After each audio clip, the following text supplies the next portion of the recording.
Harga gula di Banjarmasin naik dari harga eceran tertinggi. Bila sesuai dengan head harga, gula hanya berkisar Rp12.500.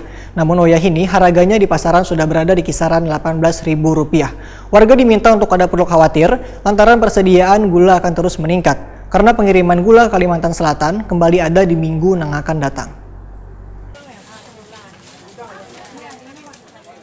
Harga gula di Banjarmasin naik dari harga eceran tertinggi. Bila sesuai dengan head harga gula hanya berkisar Rp12.500 sakilonya, namun wayahini harganya di pasaran sudah berada di kisaran Rp18.000 sakilonya. Ketua Asosiasi Gula Bersatu Kalimantan Selatan Aftahuddin, Wahetakoni Prima TV jelang tengah hari Senin 30 Maret 2020 mengaku sangat kesulitan mencari gula lokal di Pulau Jawa dalam beberapa pekan ini. Sementara permintaan terus meningkat. Kosongnya gula ini, ujar Aftahuddin, kada hanya di distributor di Jawa Timur, tapi beberapa daerah penyedia gula pun juga sudah kada tersedia. Jikapun ada, harga gula di tingkat distributor sudah mencapai Rp16.800 sakilonya. Belum lagi harga jual di pasar tradisional. Aftahuddin menyatakan sudah mendapat gula sebanyak 500 ton. Persediaan tersebut hanya cukup untuk memenuhi permintaan selawas 3 hingga 4 hari. Karena setelah gula tersebut masuk, langsung didistribusi ke pasar-pasar untuk dijual kepada warga. Namun Aftahuddin meminta warga untuk kada khawatir lantaran persediaan gula akan terus meningkat karena pengiriman gula ke Kalimantan Selatan kembali ada di minggu yang akan datang. Aftahuddin berharap dengan terus meningkatnya persediaan gula ini, maka akan bisa menekan harga gula hingga ke titik terendahnya. Mengatasi persediaan gula jelang bulan puasa, maka Aftahuddin pun meminta pemerintah Provinsi Kalimantan Selatan agar bisa menyurati Kemendak untuk memprioritaskan Kalimantan Selatan dalam pendistribusian gula lokal maupun impor, agar harganya di pasaran bisa turun.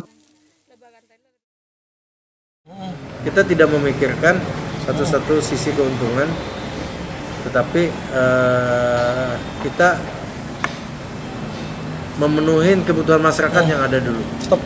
Tekanlah harganya Pak Haji? Insya Allah tekan. Masih di kita di harga di 18 mas. Masih 18 lah. Bang, untuk bulan Ramadan sendiri Bang, menghadapi Ramadan bisa apa Bang? Menghadapi Ramadan insya Allah pastinya ada turun pastinya. Kita berusaha untuk menyuratin Kementerian terus perdagangan, usaha kita insya Allah membawakan hasil. Tanpa kita berusaha pastinya tidak akan mungkin ada membuahkan hasil kan.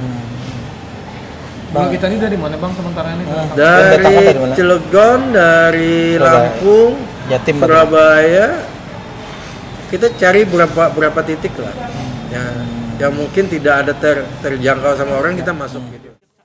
Aftahuddin berharap harga gula akan kembali normal dalam menghadapi bulan Ramadan nanti.